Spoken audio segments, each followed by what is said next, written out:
So diri ang La Filipina Port no. So naa diri ang isa ka dredger no. So kani nga dredger pareha ni siya sa dredger sa Likas no, na kung wala ko nagkamali ang pangalan ni nga dredger is suction cutter ata no, dredger. Suction cutter. Akala ko sa nga ni nga klase nga dredger eh mura siya barge non-propelled pero propelled pa no, may kapitan pa pala yan, may makina no. So nagadredge na siya diriya katong niagi karon liwang ko na hinto ata wag laom na ata ni diriya dapitan.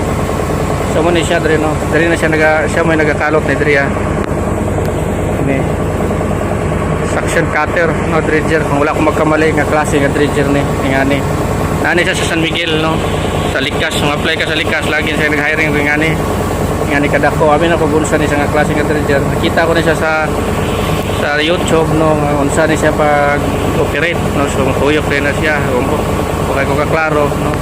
So mo ni siya karon nakita ko na siya in person no, mo ni siyang suction cutter dredger kung wala ko magkamali, correct me no. So diriya musulod ka diha ay nagmadaking ka sulod ka diha so naay bantayan na mo diha kanang naay ko ano kahoy fish kids. Tapos pagabot dire naa po ni mga gamit dire no, mga buya. So kung kusog ang current, kailangan ang current talaga yan is salubong nimo. Salubong o kaya kalmada ang current para karon no, isla ka current no. So ingani mo nindot kusog pasok kasi kaya dapita wala na sa pinder no. So dire ka. So dire dili na siya kabalakan kay babaw allow na ni dire dapita. Allow na ni dire kay nakalutan na nani. No, mo ni siya dredger. So nag-assist niya ni ang takot GD. No, katong nag-assist niya ni nga papasulod dire si GD. So mo po ni mga assist tag no dire sa tanang barko dire mga dunggo dire si GD. Kasi required ang tagot dire dili ka pwede nga dili mo kuha. Di ka kadunggo pag ulit tagot no dire sa La Filipina Port Oigongco LFUG or La Filipina Oigongco Port no. So mo ning ilaha dire ang mga bodega no. So na dito ang ilahang kuan milling, foremost milling no. So mo na ni basta mo ni siya ang iyang nagakalot riya si walay pangalan na ni.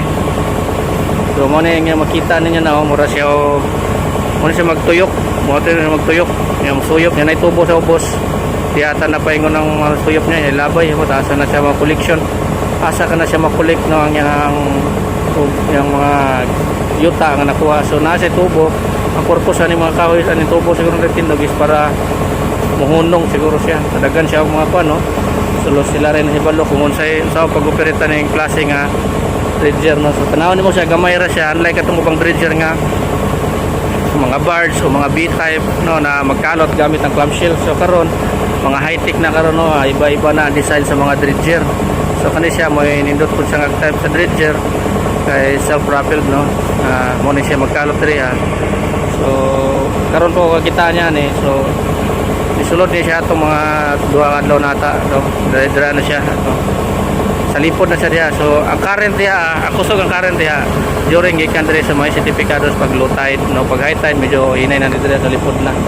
So mo ni siya mag-assist diya no. Mo ni ang magakalot si dredger no. So kung kailan mo unsang klase nga dredger ni kay sako kung wala ko magkamali nakita ra ko nako sa Likas no nga ano to suction cutter no dredger kung wala ko magkamali pero kung mali wala ta may mo.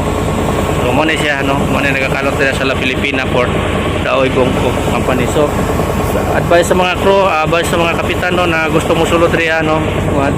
So mora na inyong bantayan riya kaning mga buya o kanaw. So nagliko mo talaga na so na kay angle mga 30 degrees mga na 35 degrees no. Liko ka pag mabuti mang proa dapat riya ning dredger liko na ka tulak ka sa tagbot yan pasok na ka diya clear na.